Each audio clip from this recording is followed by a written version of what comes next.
안녕하세요. 전 어떤 것이든 시댁이 제일 우선이어야 한다고 생각한 시모를 맞이했던 30대 여자입니다.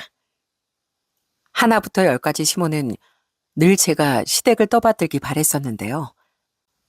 그런 시모와의 사이는 툭 하면 깨질 것 같은 얼음판 위 같았습니다. 그런 시모와의 관계가 180도 달라지게 된 계기가 있었는데요. 지금 생각해봐도 통쾌했던 그때 이야기 여러분들께 한번 들려드리려고 합니다.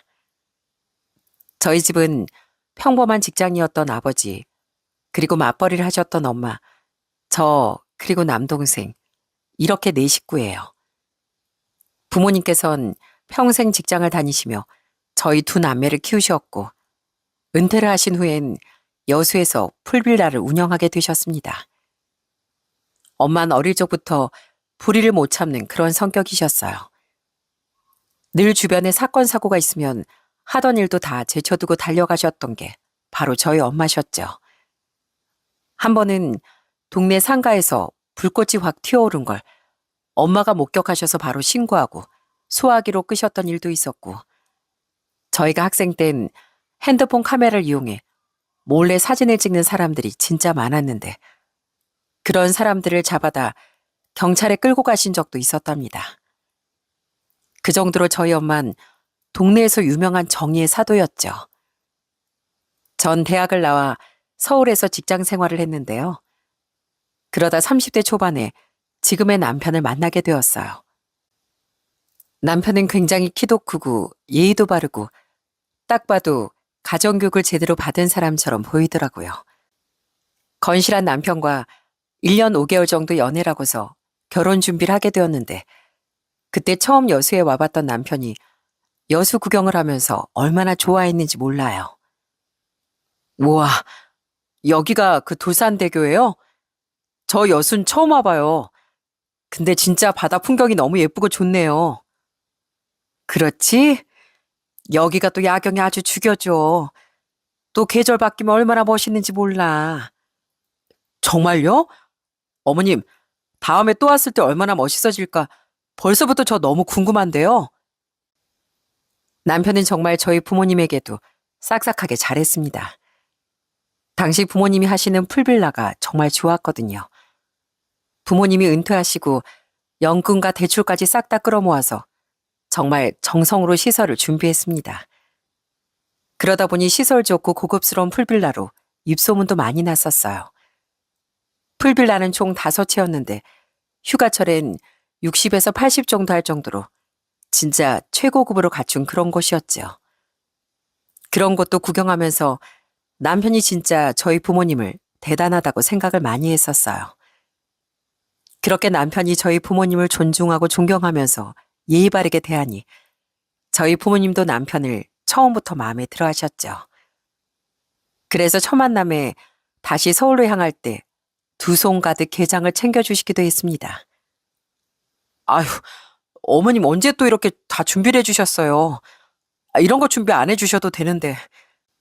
아니야. 전에 보니까 게장을 참 잘 먹더라고. 집에 가서 부모님이랑 같이 먹고 이번에 우리도 참 즐거웠네. 아닙니다. 제가 정말 좋은 추억 많이 쌓고 가는 것 같아요. 환영해 주셔서 정말 감사합니다. 그렇게 좋은 분위기 속에서 저희 집 인사를 마치게 되었고, 이어서 전 시댁에 인사를 가게 되었죠. 시댁은 시부께서 경찰 공무원으로 퇴직하셨고, 딱 보시자마자 풍채가 굉장히 크셨어요. 그렇지만 얼굴은 되게 인자하시고 절 너무나 따뜻하게 맞이해 주셨답니다. 그런데 시모는 그저 옆에서 절 그냥 쳐다보기만 하실 뿐 아무런 말도 하지 않으시더라고요. 그러던 와중 딱 한마디를 시모가 물어보셨습니다. 솔직히 전 시모의 물음에 좀 당황스럽긴 했어요. 보통 처음 인사를 오면 부모님은 뭐 하시는지, 어디에 사는지 이런 걸 주로 물어보는데 전혀 예상치도 못한 걸 물어보셨거든요. 그래, 내가 한 가지만 물어볼게. 혹시 지금까지 남자 몇 명 만나봤어? 네? 전 너무 당황스러워서 말을 얼버무리게 되더라고요. 그런 제 표정을 보고서 시부와 남편이 옆에서 얼마나 당황스러워했는지 모릅니다. 아니, 지금 당신 뭐 하는 거야? 아니, 뭐 또 쓸데없는 소리를 하고 있어. 그런 건 왜 물어보는 거야? 내가 뭐 못 물어볼 걸 물어봤나? 요즘 애들 이 남자 저 남자 만나는 애들도 많고 해픈 여자도 많으니까 그래서 물어본 거야. 나한테 우리 아들 한 명뿐인데 이왕이면 좀 제대로 알아보고 장가 보내야 할 거 아니야. 내가 뭐 엄마로서 그런 것도 못 물어봐? 네. 어머님 저 딱 2번 연애해봤습니다. 그래? 뭐 그렇다면 다행이네. 정말 시부와 남편 모두 경악했지만 심은 아랑곳하지 않고 얘기하셨습니다. 그때 제가 딱 처음 느낀 느낌은 참 시모가 독특하다는 생각이 들었어요. 그 후로는 딱히 저한테 이상하게 구시는 건 아니라 그냥 정말로 궁금해서 물어보셨나 보다 생각했고요. 상견례도 무사히 별탈 없이 치러지게 되었고 결혼식도 정말 수월하게 마칠 수 있었답니다. 그렇게 저희는 부부가 되었고 결혼 생활을 시작하게 되었어요. 그런데 딱 결혼을 하고 나서부터 시모의 이상 행동이 슬슬 눈에 보이기 시작하더라고요. 처음 이상하다 느꼈던 건 바로 신혼여행을 다녀오고 나서 첫인사를 갔던 때였어요. 신혼여행 후에 양가 집에 인사를 드리러 다녀왔는데 시댁에 들어가면서 신발을 벗자마자 시모가 제 팔을 잡더니 뜬금없이 말을 하시는 거였어요. 예, 너 구두 새로 샀니? 아니, 우리 아들 구두는 좀 오래되어 보이던데 네 구두는 새 거다. 뭐 새로 사기라도 한 거야? 아니요.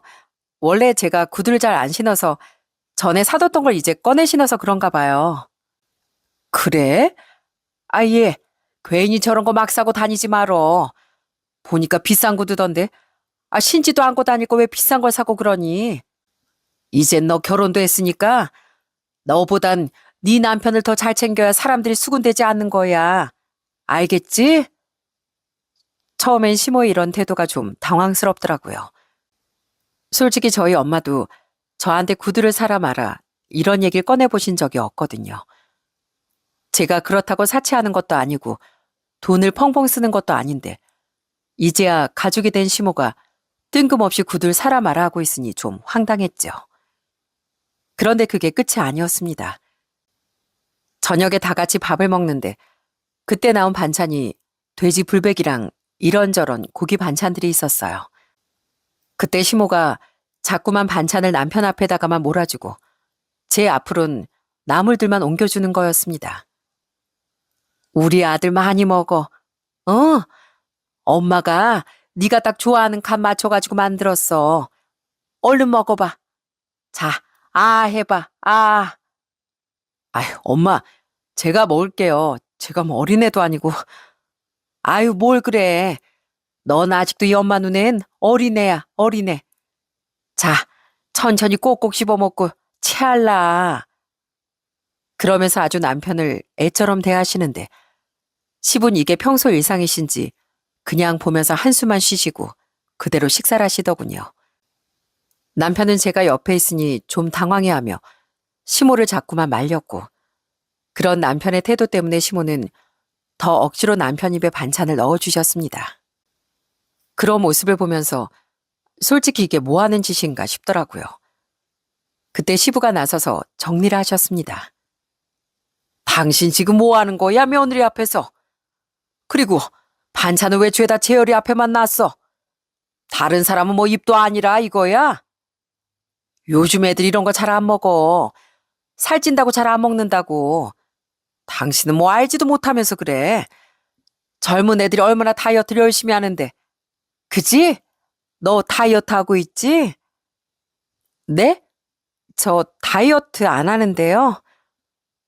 전 시모의 말에 보란 듯이 남편 앞에 있는 고기 반찬을 그대로 가지고 와 그냥 먹어버리고 말았습니다. 그때 시모의 표정이 정말 똥 씹은 표정 그 자체였어요. 전 그 표정을 보고서도 그냥 아무렇지 않게 그대로 식사를 했고요. 그게 하루라면 제가 또 말도 안 하죠.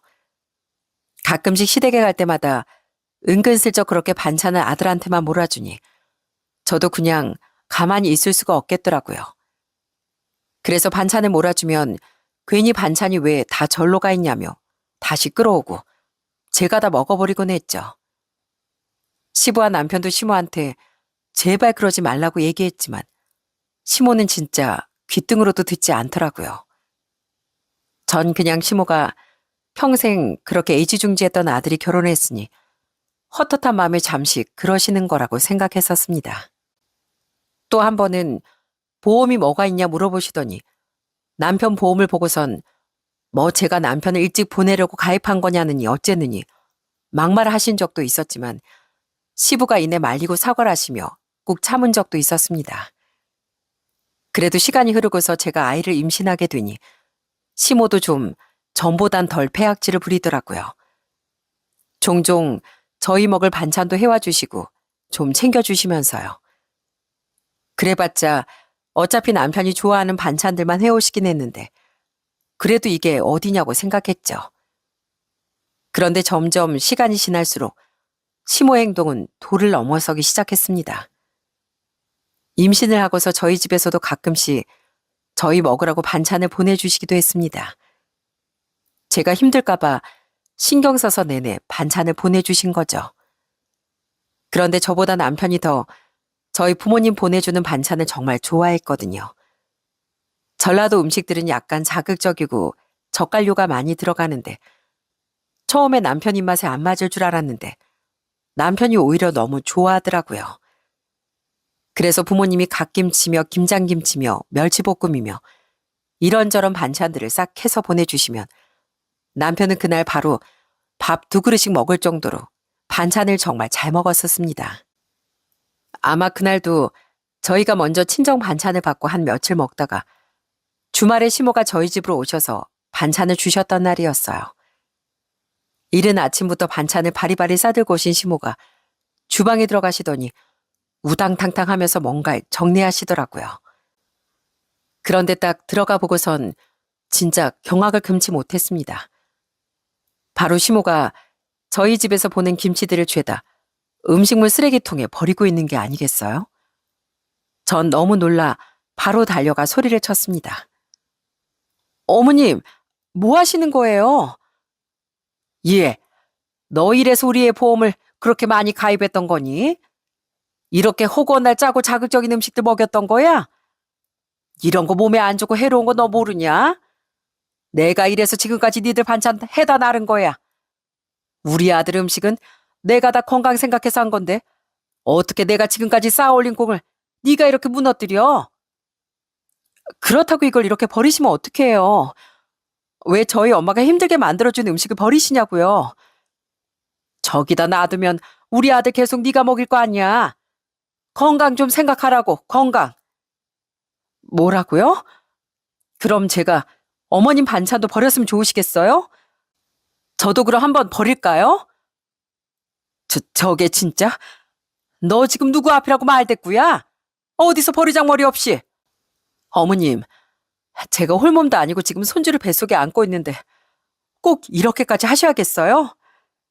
어떻게 며느리 친정에서 보낸 걸 마음대로 버리실 수가 있어요? 그렇게 저와 시모가 주방에서 한참을 투닥거리자 낮잠을 자고 있던 남편이 깨어나 나와보더라고요. 그러더니 주방의 모습을 보고서 경악을 금치 못했습니다. 왜 이렇게 시끄러워? 뭐야? 이게 다 뭐야? 엄마, 이게 다 뭐예요? 이걸 왜? 아니, 난 그냥 이게 반찬이 너무 짜서 우리 아들 몸에 안 좋으니까. 뭐라고요? 엄마, 그렇다고 이걸 버리면 어떡해요? 엄마가 뭔데 이걸 버려요? 왜 함부로 우리 집 물건에 손대냐고요? 이 사람이 엄마한테 버려달라고 했어요? 그것도 아니도 왜 엄마 멋대로 그러시냐고요? 지금까지 이걸로 저 밥 잘 챙겨 먹고 있었는데, 아니 뭘 그렇게까지 얘기를 해. 엄마가 오늘 반찬 해왔잖니. 이거 먹으면 되지 뭘. 이거 가지고. 이거요? 엄마, 안 그래도 요즘 입맛 없는 거 장모님 반찬 먹으면서 겨우 밥 잘 먹고 다니고 있었는데 지금 어떻게 저걸 버려요? 그리고 아내도 입덧해서 입맛 없는 거 뻔히 하시면서 어떻게 그러시냐고요? 이러려고 우리 집 자꾸 오시는 거예요? 네? 불편해도 솔직히 엄마 생각해서 저희 참았어요. 근데 어떻게 이러실 수가 있냐고요? 남편은 너무 화가 나 처음으로 그렇게 소리를 치며 화를 냈습니다. 그러자 시모는 자신의 행동은 생각지도 않고 오히려 남편의 행동에 서운해 하시더라고요. 예, 너 어떻게 엄마한테 그럴 수가 있니? 넌 내 편 들어줘야 하는 거 아니냐? 이게 다 너 때문에 그런 건데 내가 우리 아들 챙기겠다고 이런 건데 어떻게 네가 엄마한테 이렇게 해? 엄마, 저도 다 컸어요. 성인이라고요. 제가 먹고 싶은 거 제 마음대로도 못해요? 언제까지 절 애로 볼 건데요? 결혼 전에 그만큼 엄마 맞춰드렸으면 됐잖아요. 언제까지 품속에 껴안고 계실 거냐고요? 저 잘할 때도 친구들 사이에서도 왜 왕따 당했는지 엄마 모르세요? 내내 친구들이랑 놀려고 하면 안 된다고 위험하다고만 하시고 친구도 다 나쁜 애들이라고 어울리지 말라고 하시고 그래서 제가 내내 얼마나 외롭게 컸는지 아시잖아요. 그거 다 견디면서 지금까지 제가 참아왔으면 이젠 제발 좀 저 좀 놔주세요. 제발요. 뭐라고? 채열아, 너 어떻게 엄마한테... 엄마야말로 언제까지 그러실 건데요? 도대체 왜 결혼까지 한 아들한테 이렇게까지 하시냐고요? 제발 구속하지 마시고 제발 좀 놔주세요. 좀 놔주시라고요. 남편은 정말 그동안의 울분을 쏟아냈습니다. 사실 남편은 심성이 여리고 착한 사람이었어요. 직업상 너무나도 바빴던 시부 때문에 시모는 정말 아들만 바라보며 살아왔었는데 그런 시모의 말을 남편은 거역하지도 못한 채 그렇게 외롭게 컸던 거였고요. 그런데 그 괴로운 상황이 결혼하고서 저에게까지 이어지자 결국 참지 못하고 남편이 폭발해버리고 만 거였어요. 그런데 그렇게 남편이 울분을 쏟으며 얘기를 해도 시모는 본인이 잘못했다고 생각을 안 하시는 듯 했습니다. 오히려 그게 제 탓이라며 한탄을 하시더라고요. 아이고, 우리 아들이 원래 안 그랬는데 며느리 하나 잘못 만나가지고 우리 아들 왜 이렇게 변했다니? 사람 한 명 잘못 들어와가지고선 제발 좀 그만하세요. 제발 그만 좀 하시라고요. 엄마 가세요. 더 이상 엄마 말 듣고 싶지도 않으니까 가시라고요. 그렇게 시모는 남편의 등살에 못 이겨 결국 집을 나가버리시고 말았습니다. 남편은 시모가 나간 이후에도 한동안 화를 참지 못하고 그 자리에 주저앉아 머리를 쥐어뜯곤 했어요. 저 역시 그런 남편의 모습을 보면서 참 안쓰럽다는 생각을 했습니다. 그 후로 저와 남편은 시댁을 찾아가진 않았어요. 그리고 며칠 뒤 시부가 직접 집으로 찾아오셨습니다. 이날의 사건에 대해 남편이 시부께 다 얘기를 했나 보더라고요. 오셔선 같이 외식을 하자며 고기를 먹고 있다가 저한테 시부께서 얘기를 하셨답니다. 애미야, 내 얘기 들었다. 안사돈께서 보내주신 반찬들을 네 시애미가 다 버렸다면서? 그래놓고서 너한테 그렇게 힘들게 했다는 거 다 들었다. 정말 미안하구나. 이게 다 내 탓이다. 내가 경찰 생활하면서 집에도 잘 못 들어오고 그러다 보니 내 마누라를 너무 외롭게 두었어. 그래서 아들만 그렇게 감싸고 살다 보니 지금 이 상황까지 온 것 같구나. 정말 미안하다. 다 내 탓이다. 외로운 사람 내가 한번 달래주지도 못하고 아들한테 집착한 것도 내가 달래주지도 못했다. 정말 미안하다 아가. 네가 한 번만 좀 이해해주면 안 되겠니? 이번 일은 네 시애미도 잘못됐다 생각하고 있을 거다. 정말 미안하구나. 아유, 아니에요 아버님. 저도 잘하려고 노력하겠습니다. 그래 고맙다. 그렇지만 더 이상 선 넘는 행동하면 그땐 내가 가만히 안 있으마. 난 우리 며느리를 우리 아들만큼이나 사랑한다. 알지? 네가 지금 홀몸도 아니고 나쁜 마음 가지고 있는 것보다 그래도 이렇게 푸는 게 너한테도 좋지 않을까 싶구나. 그래서 내 이렇게 오게 됐다. 다시는 네 시애미가 그렇게 하지 않게 내가 확실하게 단도리하마. 대신 이번만 좀 네가 한 번만 용서해다오. 시부의 진심 어린 말에 저 역시 이해를 하고 넘어갈 수밖에 없었습니다. 사실 그전부터 남편에게도 성장 환경이나 이런 걸 많이 들었었는데 아무래도 외아들이었고 시모는 또 시집살이도 호되게 당했던 모양이었어요. 남편은 경찰에 바쁘니 의지할 곳도 없고 시모 혼자 아들만 바라보며 그렇게 수십 년을 지나다 보니 결국 아들에 대한 집착이 이토록 커져갔던 거였죠. 한편으론 이해가 되는 부분도 있었기 때문에 그때의 사건은 그냥 마음으로 묻어두고 넘어가게 되었습니다. 그래도 그 후로 시부께서도 중간에서 든든하게 잘 정리를 해주시고 그래서 별다른 상황은 벌어지지 않았죠. 시모도 시부 눈치 보면서 저한테 대놓고 뭐라고 말은 하시지 못하시더라고요. 그런데 이게 저한테 뭐라고 못하시니 다른 쪽으로 문제가 생기기 시작했습니다. 어느 날 제가 출산을 한 후 양가 부모님께서 모두 병원으로 오시게 되었어요. 그러면서 서로 인사를 나누게 되었죠. 그런데 거기에서도 시모가 좀 얄밉게 행동을 하더라고요. 우리 손주 딱 봐도 우리 딸 많이 닮았네. 코도 오똑하고 눈도 땡글땡글한 게 우리 딸 딱 어렸을 때 얼굴 판박이야. 아니 사돈, 말을 똑바로 하셔야죠. 며느리 닮게 뭘 며느리 닮아요? 우리 아들 닮았지. 누가 봐도 눈, 코, 입이 딱 우리 아들이구만. 우리 손주, 넌 박씨 집안 아들인 거 알지? 박씨 집안 핏줄이야. 이 할머니가 더 잘해줄 거야. 응? 다른 것보다 이 친할머니가 더 잘해줄 거라고. 그러면서 시모가 저희 엄마 품에 있던 아이를 획하니 가져가 버리시는데 그걸 보는 저와 친정엄마는 얼마나 황당했는지 모릅니다. 그것뿐만이 아니었어요. 그때 부모님께서 제가 고생을 했다며 딱 100만 원을 봉투에 넣어서 주셨거든요. 우리 딸 출산하느라 고생 많았다.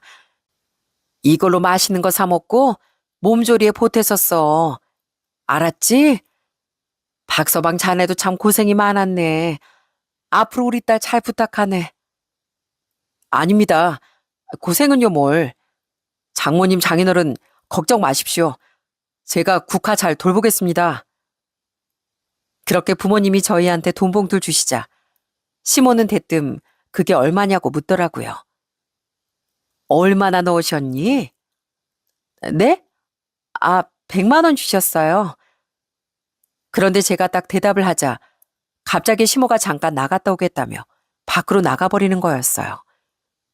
그리고 얼마 지나지 않아 시모가 뭔가를 들고 들어오더라고요. 그건 바로 봉투였습니다. 이 유치한 시모는 저희 부모님이 저한테 돈 봉투를 쥐어주자 똑같이 돈 봉투를 마련해 가지고 온 거였어요. 그러더니만 그 봉투를 누구한테 줬는지 아세요? 저도 아니고 남편한테 주면서 얘기를 하는 겁니다. 우리 아들 정말 고생 많았다.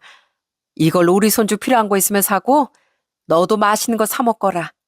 알았지? 엄마, 이걸 왜 나한테 줘? 고생한 건 아는데 며느리한테 줘야지. 아이 며느린 받았잖니. 우리 아들도 고생했는데 아들도 받아야지. 자 얼른 받아. 너 쓰라고 엄마가 주는 거야. 그런 시모의 태도를 보면서 남편이고 시부고 엄청 당황해하고 아연실색하면서 저희 부모님 눈치만 보기 시작했어요. 솔직히 그 자리에서 자기 아들한테 돈 봉투 쥐어주면서 고생했다 수고했다 할 시어머니가 어디 있겠습니까? 당장 아파서 누워있는 건 며느리였는데요. 저희 부모님 표정도 굳어지고 시부도 그걸 보고선 엄청 당황해 하시더니 계속 시모를 말리셨습니다. 아니 이 사람이 갑자기 왜 그래? 이건 얼른 며느리한테 줘야지. 얼른 며느리 줘. 아유 알았어. 누가 받으면 뭐 어떻다고 참. 겨우 시부와 남편이 상황을 정리해서 시모는 어쩔 수 없이 제 침대맡에 봉투를 내려놓았지만 그 씁쓸한 표정을 전 잊을 수가 없습니다. 어떻게 저렇게 유치한 짓을 벌일 수가 있는지. 그런데 더 유치한 게 뭔지 아세요? 바로 금액입니다. 시모가 왜 그렇게 저희 부모님한테 봉투한 금액을 궁금해했는지 몰랐는데 나중에 확인해보니 시모가 준 돈은 딱 101만 원이더라고요. 저희 부모님보다 단돈 10,000원이라도 더 넣고 싶었던 거죠.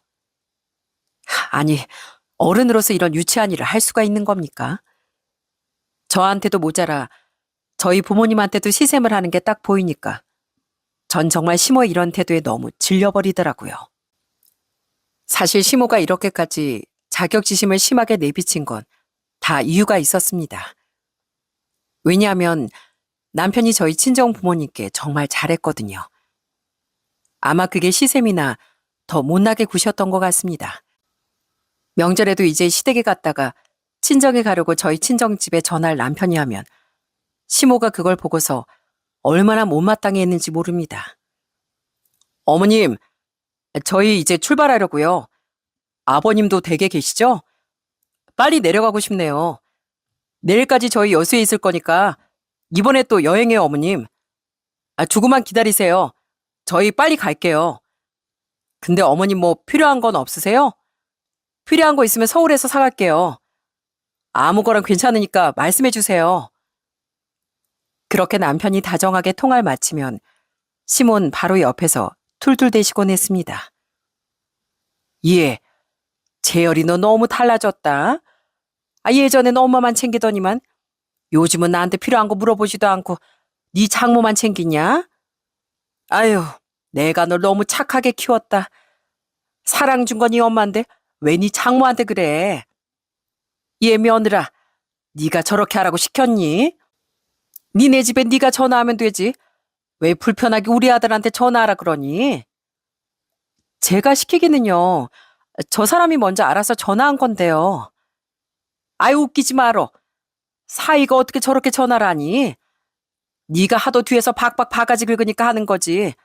너 앞으로는 그러지 마라.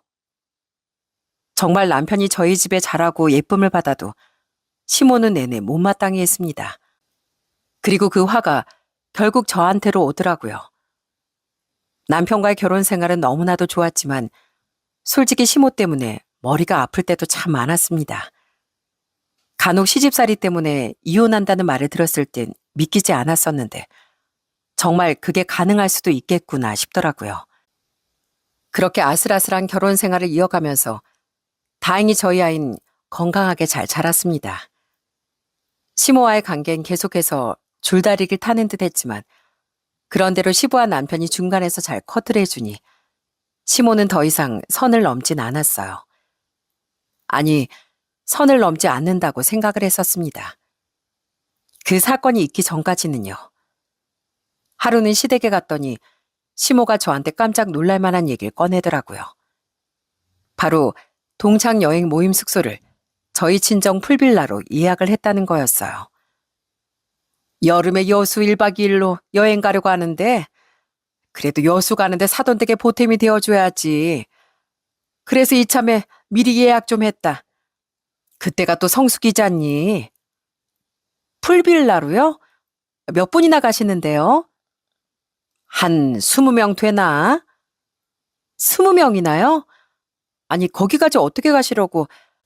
그리고 여름 휴가철이라 풀빌라 그 정도 인원 예약하시려면 금액도 좀 비싸실 텐데. 요즘 KTX로 여수까지 바로 간다던데 뭐가 문제야. 그리고 우리 나이에 돈이 없겠니? 아유, 그런 거 걱정하지 마라. 이왕 간 김에 나도 우리 사돈댁 좀 팔아드려야지. 그 독재 풀빌라 5채 죄다 우리가 예약했으니까 그렇게 알아. 전 시모의 말을 듣고 정말 깜짝 놀랐습니다. 그동안 그렇게 저희 부모님한테 자격지심이란 자격지심은 다 내비치셨던 분께서 갑자기 왜 이렇게 하시는지 이해가 되지 않더라고요. 그래서 혹시나 싶어 엄마에게 바로 전화를 걸어 확인을 해봤죠. 그런데 정말 시모가 예약을 한 게 사실이더라고요. 예약을 5월 달부터 하셨어. 나도 깜짝 놀랬지 뭐냐. 사부인이 직접 전화하셔가지고서는 8월 초 모임이 있다면서 전부 다 예약하시겠다고 하시더라고. 그래서 뭐 예약을 해드렸지. 그때 휴가철이라 방이 워낙 금방 나가잖니. 그래서 미리 예약해 두시는 것 같던데. 그래도 이왕 여수로 오시는 거 안사동께서 우리 집 생각이 가장 먼저 나셨나 보더라. 전 엄마의 말처럼 팔은 그래도 안으로 굽는다고 친정 동네에 가니 저희 집을 시모가 챙겨주려고 하시는가 보다 생각했습니다. 결혼한 지도 꽤 지났으니 이젠 정말 가족으로서 며느리로 받아주시는구나. 그런 기대도 했었고요. 이런 제 생각이 바보 같았다는 걸 알기까진 오랜 시간이 걸리지 않았습니다. 시간이 지나고서 정말 경악스러운 일이 벌어지고 말았어요. 그날은 제가 아직도 날짜를 또렷하게 기억할 정도로 잊지 못하는 날이 되었죠. 그날이 8월 2일이었는데 바로 시모가 동창 모임으로 부모님 펜션에 가기로 한 날이었습니다. 그날 오후 1시가 되자마자 엄마한테서 전화가 왔더라고요. 엄만 정말 열불을 토해내며 저한테 얘기를 하셨습니다. 예, 국화야. 네 시어머니 지금 뭐 하자는 거니? 나한테 예약 취소한다고 문자 하나 딱 보냈는데 이게 도대체 말이 되는 거니? 전화하니까 문자만 보내고 전화도 안 받고 내가 진짜 너무 화가 나서 이거 엄마가 그냥 참아야 되는 거니? 뭐? 취소를 하셨다고? 그게 무슨 소리야? 아예 5동 싹 다 취소하셨다고? 그래. 아휴, 내가 진짜 너무 어처구니가 없어가지고 새벽부터 장 봐가지고 음식 준비까지 싹 해놓고 기다리고 있는데 지금 이게 뭐 하는 짓이야? 아니 전화라도 받든가. 이렇게 안 온다고 문자만 딱 보내놓으면 어쩌자는 거니? 저도 그 소식에 놀라 바로 시모에게 전화를 걸어봤어요. 설마 하는 마음으로 시모가 받길 기다렸습니다. 그런데 전화를 받은 시모는 정말 당당하게 얘기를 하시더라고요. 어머님, 어디세요? 지금 어디시냐고요? 나 여기 순천이야. 순천이요? 아니, 왜 순천에 계세요? 여수로 가시는 거 아니셨어요? 아, 여기 순천만이 그렇게 좋다고 해서 주변에 볼 것도 많고 먹거리도 많다고 해서 그냥 여기로 여행하기로 했어. 네? 진짜 취소하신 거 맞으세요, 그럼? 아니, 갑자기 그렇게 취소하시면 어떡해요? 저희 엄마가 장도 다 봐놓으셨는데. 그래서 지금 이렇게 말하잖니. 일정 바뀌었다고. 여행을 하다 보면 이런 일도 있고 저런 일도 있고 일정도 바뀌고 그러는 거지 뭐. 이제 점심때인데 지금부터라도 손님 받으면 되지. 네? 뭐라고요? 아니 어머님, 그런 게 어딨어요. 미리 예약도 다 해놓으시고선 지금 뭐 하시는 거예요? 아유 몰라. 일정이 바뀐 걸 낸들 어떻게 하라고. 너희 엄마한테 미안하다고 좀 전해다오. 취소 문자 미리 다 보냈어 얘. 나 지금 바쁘니까 끊자. 그러더니 전화를 확 끊어버리는데 진짜 기가 막혀서 말이 다 안 나오더라고요. 정말로 숙박 당일에 예약을 취소하신 거였어요. 세상에 노쇼하는 사람들이 많다고 하지만 사돈한테 노쇼하는 사람이 도대체 어디 있답니까? 너무 기가 막히고 화가 나서 전 바로 남편한테 이 소식을 전했습니다. 그랬더니 남편이 아주 난리가 났더라고요. 뭐? 우리 엄마가 안 가신다고 했다고? 진짜 엄마가 정말 또 사고 쳤어. 내가 진짜 엄마 때문에 못 살아. 진짜 도대체 왜 엄만 장모님께 왜 그러는 거야 진짜. 정말 미안해.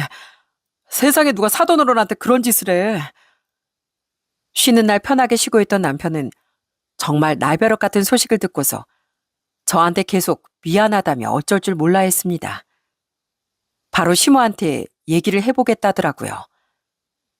솔직히 지금껏 해온 시모의 행동만으로도 충분히 분노에 찰만했지만 여지껏 꾹꾹 참았던 이유는 다 다른 식구들을 봐서 참아왔던 거였어요. 시모가 뭔가 실수를 하고 잘못하면 이렇게 남편이나 시부가 와서 내내 미안하다고 달래주고 사과를 했었는데 이젠 이렇게 하면 안 되겠다는 생각이 들었습니다. 그래서 남편을 잠깐 진정시키고서 다른 방법을 생각해보게 되었죠. 화만 내고 지나가니 현실을 느끼지도 못하는 것 같더라고요. 말 그대로 사고를 치는 사람은 따로 있고 수습하는 사람 따로 있으니 이 사고 치는 사람이 정신을 못 차린 것 같더라고요. 그냥 앞으로 영 끊고 더 이상 안 보는 방법도 있겠지만 그것만으론 시모가 정신 차리지 못할 것 같다 싶었습니다. 그래서 전 한 가지 묘책을 생각해냈어요. 그래서 전 오후가 돼 시모에게 전화를 했습니다. 그리고 최대한 부드러운 목소리로 얘기했죠. 어머님, 잘 놀고 계세요? 그래. 잘 놀고 있지 뭐. 아, 그러세요? 숙소는 잘 잡으셨어요? 숙소 어디로 잡으셨는데요? 어디긴 어디야, 순천에 잡았지. 그냥 근처 괜찮은 곳에 잡았다. 근데 왜 그러냐? 아, 어머님 그럼 숙소 주소 좀 알려주세요. 거기까지 가셨는데 맛있는 것도 드셔야 되잖아요. 또 순천이 여수 바로 옆이라 제가 아는 곳도 많거든요. 여수 특산물이랑 해산물이랑 간장게장 이런 거 좀 배달해 드릴게요. 네가 웬일이냐? 아이, 그런 것까지 다 챙기고. 원래 어머님 저녁에 챙겨드리려고 했잖아요. 친구분들이랑 놀러 가셨는데 제가 며느리로서 해야죠. 그래, 네가 이제서 좀 며느리 같구나. 그럼 내가 문자로 보내줄게. 그리고서 전 시모에게서 숙소 주소를 문자로 받게 되었어요. 시모가 저한테 문자를 보내준 건 최악의 실수였답니다. 제가 그렇게 나긋나긋하게 말했던 건 시모가 어디에 있는지 그 위치를 알기 위해 그렇게 말을 했던 거였거든요. 앞으로 어떤 일이 벌어질진 생각지도 못한 채 깔깔대면서 시모가 전화를 끊더니 그 주소를 보내주더라고요. 그리고 그날 저녁 정말 배꼽 잡을 만한 일이 벌어지고 말았습니다.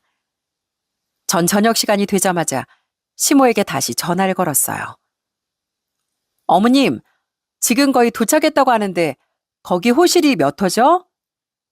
아, 여기 102호야, 102호. 다 왔다니? 아유, 빨리 왔네.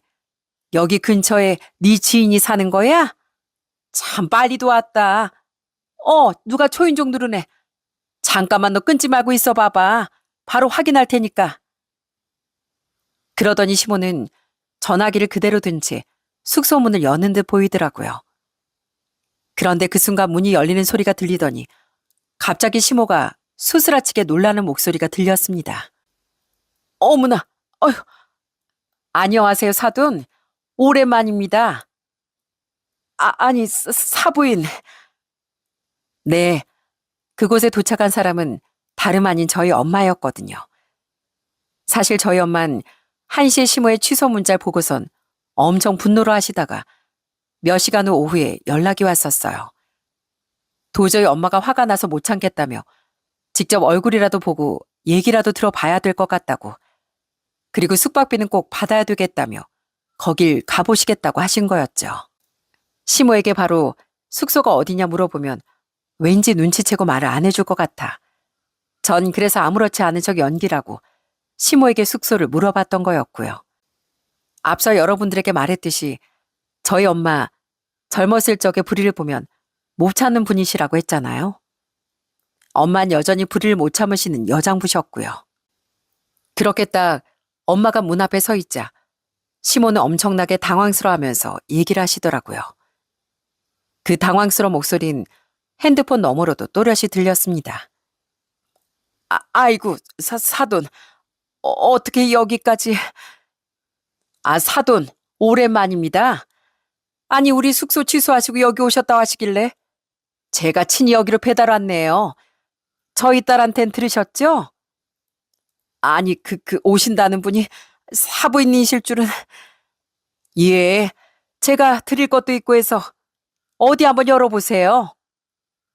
엄만 바로 시모에게 큰 스티로폼 박스를 건넸고 시모는 그걸 받아들더니 열어봤던 모양이었어요. 그런데 그 안엔 정말 충격적인 게 들어있었습니다. 그 안에 뭐가 들었는지 아시나요? 그건 바로 영수증이었답니다. 음식이 아니라 영수증이 딱 들어있던 거였어요. 아니, 이게 뭡니까? 보시다시피 영수증이에요. 사돈, 이거 결제해 주십시오. 계좌번호는 지금 문자로 바로 보내드리죠. 예? 결제요? 예. 정확히 5채 예약하셨으니 300만 원 주셔야 되겠네요. 사돈도 아시다시피 저희 풀빌라가 고급스럽다 보니 이 휴가철엔 방이 없어서 구하기도 여간 어려운 게 아니거든요. 전국 각지에서들 많이 오셔가지고 사진도 많이 찍고 또 바다 바로 앞이라 인기도 많은데 거길 또 예약하시고서 노쇼를 하셨으니 그 돈 주셔야 되겠는데요. 그리고 제가 원래 미리 돈 받는데 사돈께서 후불로 결제하신다고 그렇게 얘기를 하셔가지고 편의를 봐줬더니만 이렇게 갑자기 일방적으로 취소하시면 저희 손해가 막심하지 않겠어요? 그러니 당연히 결제해 주셔야죠. 뭐라고요? 아니, 제가 왜 결제를 합니까? 저 돈 없어요. 거기 가지도 않았는데 제가 왜 돈을 줍니까? 없습니다. 아니, 돈 없어요. 역시나 시모는 뻔뻔하게 대답을 하더라고요. 그걸 다 미리 예측했던 엄만 그런 뻔뻔한 시모의 태도에도 웃으며 대답을 하셨답니다. 아, 그러세요? 그러면 사돈 아니면 제가 바깥 사돈 어른한테 받으면 되겠네요. 바깥 사돈 어른 전화번호가 어디 있더라? 아, 여기 010-5023-78땡땡 맞으시죠? 어머나, 뭐야? 아이, 우리 남편 전화번호를 어떻게 하셨어요? 우리 사이가 알려주던데요. 엄마가 안 주면 아버지한테 전화하라고 우리 사이가 똑똑히 알려주던데. 그래서 결제하시겠습니까? 안 하시겠습니까? 그러자 시모는 아무런 말도 하지 않는지 전화기 너머가 아주 조용해지더라고요. 그런데 더 기가 막힌 일은 또 있었습니다. 조용하던 와중에 갑자기 저희 엄마가 황당해하며 얘기를 하시더라고요. 근데 20명이 넘는 동창들이 여행하신다고 하셨는데 고작 3명이서 온 거예요? 애초에 20명도 넘는 분들이 오신다더니만 3분이서 오셨네요. 아, 그거야 뭐 다 바빠서 못 왔어요. 그래요? 애초에 저희 펜션에 오실 생각은 있으셨던 거예요? 딱 보아하니 일부러 이러신 것 같은데 제가 또 불의를 보면 못 참는 성격이라서요. 우리 사돈 어른도 경찰이셔서 가지고 불의를 보면 못 참으신다면서요? 제가 그럼 이제 전화해서 바로 말을 해볼까요? 아니면 결제를 하시겠어요? 어쩌시겠어요? 아이, 하면 되잖아요, 하면 되지 않습니까? 그러니까 전화하지 마세요. 줄 테니까 하지 마시라고요. 사돈, 제가 물러 보이셨나 봅니다. 제가 여태껏 참았던 건 다 사돈이 사돈이기 때문인데 그걸 모르셨나 보네요. 어떻게 제대로 한번 1대1로 얘기를 좀 해보실까요? 우리 딸도 모자라 저한테까지 이러시는 건 지금 해보시자는 거죠? 아유, 알았어요. 내가 미안합니다. 미안해요. 돈도 바로 입금하고 내가 다시는 안 그럴 테니까 아유, 좀 그만하세요. 그렇게 시모가 다급하게 엄마를 말리자 그때서야 엄마가 웃으며 시모에게 말했습니다. 예, 알겠습니다. 그럼 전 이만 가볼게요. 그리고 이거 드세요. 이게 뭐예요? 이거 갓김치예요. 여기까지 오셨으니 뭐라도 선물을 드려야죠. 이거 라면에다가 드시면 아주 기가 막히답니다. 드세요. 그리고 또다시 이런 일 있으면 그땐 저 가만히 안 있을 겁니다. 이렇게 손수 찾아와서 얘기하는 건 이번이 끝이니까 그렇게 하시고 그럼 이만 가보겠습니다. 그러더니 철컥 문이 닫히는 소리가 들렸습니다. 그제서야 시모가 전화가 계속 되고 있다는 걸 눈치챘는지 다급하게 전화기를 들고선 고래고래 소리를 치시더라고요. 야, 너 지금 뭐 하는 거야? 뭐 하는 거냐고. 음식 보내준다더니 지금 뭐 하자는 거야? 왜 네 엄마를 여기에 보내? 너 지금 뭐 하자는 거냐? 뭐 하기는요. 계산 똑바로 하셔야죠. 그리고 음식 보내드렸잖아요. 저희 갓김치가 얼마나 맛있는데요. 뭐? 내가 이깟 라면 먹자고 여태껏 쫄쫄 굶은 줄 알아? 이럴 거면 마트에서 장이라도 받지. 아, 이제 와서 나가서 장도 못 보고 먹을 걸 보냈어야지, 먹을 걸. 사람 뒤통수 쳐놓고선 뭘 그렇게 호의호식 하시겠다고. 그것도 감지덕지로 아세요. 뭐 아니면 아버님한테 바로 말이라도 해드려요? 아님 다시 엄마한테 가보시라고 할까요? 그러자 시모가 다급하게 절 말리기 시작하더군요. 그러게 이길 수도 없을 걸 왜 저렇게 배짱을 부리셨는지 도무지 이해를 할 수가 없었어요. 뭐? 아니, 네 시아버지한테 말하면 너 진짜 나 가만 안 둘 거야. 네 시아버지 아주 난리 난다고. 알았지? 나 돈 보낼 거야. 그러니까 네 시아버지한테 절대 말하지 마로. 알았지? 나 그러다가 집에서 쫓겨나 얘. 아유, 알았냐고. 내가 지금 바로 보낼 테니까 절대 너 그러지 마. 아이, 절대 말하지 말라고. 나 바로 보낼 테니까. 바로 확인할 거예요, 어머님. 안 그러면 아시죠? 아휴, 알았다. 바로 결제한다니까 그러네. 그래도 좀 줄 거면 라면이 뭐니 라면이. 간장게장이나 아니면 쌀밥이라도 가져다 주던가. 너무한 거 아니야? 아무튼 나 결제할 거니까 네 시아버지한테 절대 비밀이다. 알았지? 네, 어머님. 분부 받들겠습니다. 저 아무것도 모른 척 할게요. 결국 시모는 저희 부모님께 숙박비를 다 결제하셨고 그날은 눈물 젖은 라면을 드신 듯 했습니다. 아마 제가 해산물이고 뭐고 싹 다 보내줄 거라고 했으니 그것만 믿고 아무것도 준비 안 하셨던 모양이었어요. 그걸 옆에서 남편이 그대로 듣는데 나중에 남편마저도 웃더라고요. 장모님 진짜 멋지다 멋져. 역시 장모님 대단하셔. 우리 엄만 이렇게 한번 당해봐야 돼. 그래야 정신 차리지. 아휴, 진짜 장모님께 죄송하고 당신한테도 미안해서 어떡해. 정말 미안하다. 내가 정말 할 말이 없다. 대신 내가 앞으로 더 잘할게. 모든 상황을 다 알고 있었던 남편은 진심으로 저희 부모님께 찾아가 사과를 했고 저희 부모님도 처음엔 너무 화가 나 당장 딸을 데리고 와야 되겠다고 하실 정도였지만 남편을 보고서 그냥 넘어가 주셨답니다. 남편은 그 후 시모를 만나 아주 난리를 피운 모양이었어요. 그렇게 저희 엄마 한번 이겨보려다가 아주 된통 당하시고선 시모는 이제 백기를 완전히 드시고 아예 행동도 달라지셨습니다. 그럴 수밖에요. 사돈 어려운 줄 모르고 그런 짓까지 벌였는데 엄마가 가만히 있지 않고 직접 나타나셨으니 사돈 어려운 줄 바로 알게 되셨겠죠. 그리고 아들까지 난리니 시모는 정신을 차릴 수밖에 없었을 겁니다. 그리고 그날 이후론 시모는 저희 부모님에 대한 자격지심을 한 번도 보이지 않고 지금은 전처럼 남편에게도 집착하시지도 않고 저희 집에도 아예 오지도 않으십니다. 아마 시간이 지나면서 시모 본인도 깨달으셨던 것 같아요. 이젠 진짜 아들을 놓아줄 때가 된 것 같다고 이제야 그걸 인식한 듯 보였죠. 이젠 은근슬쩍 절 챙겨주시기도 하고 절 함부로 대하시지도 않고 말을 할 때도 정말 조심스럽게 하시는 심을 볼 때면 정말 놀랄 때도 많답니다. 그리고 얼마 전 시부모님을 모시고서 제주도에 다녀왔었는데 그때 딱 저한테 시모가 얘기를 하시더라고요. 저 며느라가 우리 이제 잘 지내보자. 아휴, 난 너 못 이기겠다 얘. 네 엄마도 못 이기겠고 대신 우리 아들한테 꼭 잘해다오. 알았지? 내가 우리 아들 평생 내 편이라고 생각했었는데 그게 다 내 착각이었나 보다. 그냥 마음이 그랬어. 내 편이 막 없어진 것 같고. 어머님, 남편은 당연히 어머님 편이죠.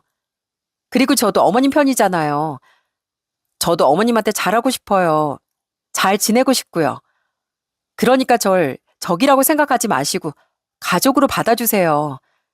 제가 어머님한테 앞으로 잘할게요. 그래, 못난 심이 그래도 이렇게 따라줘서 고맙다. 내 평생 아들만 바라보고 살다 보니 내가 너무 도가 지나쳤던 것 같구나. 이제 내 아들 낳아줄 테니까 니들끼리 어떻게든 잘 행복하게 살아봐라. 그렇게 시모는 진심을 저에게 보여주셨답니다. 저도 시모의 진심을 듣고서 며느리로서 잘하고 있어요. 어머님은 그저 아들에 대한 사랑이 남들보다 좀 더 각별하신 것뿐이었습니다. 그걸 다 이해하고 서로를 인정하고 나니 전보다 더 편해지고 가까워지더라고요. 지금은 이런 관계가 앞으로도 더 오래오래 잘 이어나갔으면 좋겠다고 바랄 뿐이네요. 여전히 저와 남편은 서로 잘 지내고 있고 아들도 잘 자라고 있어요. 시부모님도 이젠 두 분이서 여행도 자주 다니시고 저희 부모님이 계시는 여수에도 가셔서 네 분이 식사도 하신 적이 있답니다. 이런 일들을 겪다 보니 결혼으로 한 가족이 된다는 게 참 쉽지 않은 일이라는 걸 알게 되었어요. 서로 각자 다른 환경에서 각자 다른 사연을 갖고서 수십 년을 지내왔는데 어떻게 한순간에 바로 한 가족이 되겠습니까? 그렇지만 서로를 더 이해하고 품으려고 노력하다 보면 언젠간 이렇게 한 가족이 되더라고요. 아마 제가 처음에 갈등이 생겼을 때 이건 아니다 생각하고 칼같이 끊어버렸다면 지금의 가족은 없을 거라고 생각합니다. 여러분들도 혹시 주변 가족들과 갈등으로 고민하고 계시는 게 있으시다면 한 번 더 한 발자국 가까이 다가가 보시는 건 어떨까요? 제 이야기는 여기까지입니다. 긴 사연 들어주셔서 정말 감사드립니다.